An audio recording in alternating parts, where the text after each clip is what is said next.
Hello. एखाद्याशी खूप चांगले वागूनही जर त्याच्या मनात आपल्याविषयी तेढच असेल तर त्यास आपण आपल्या बंधनातून मुक्त करणं कधीही चांगलं. उगाच ओढून ताणून नातं टिकवण्यापेक्षा त्याच्याशिवाय जीवन जगलेलं कधीही चांगलं. हे आपल्या उत्तम आरोग्यासाठी आणि सुखी जीवनासाठीचं एक फलदायी पाऊल ठरतं.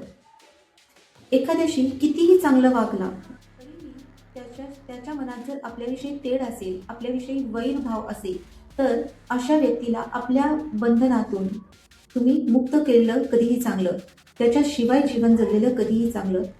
कारण हेच आपल्या उत्तम आरोग्यासाठी आणि सुखी जीवनासाठी उचललेलं एक योग्य पाऊल ठरेल.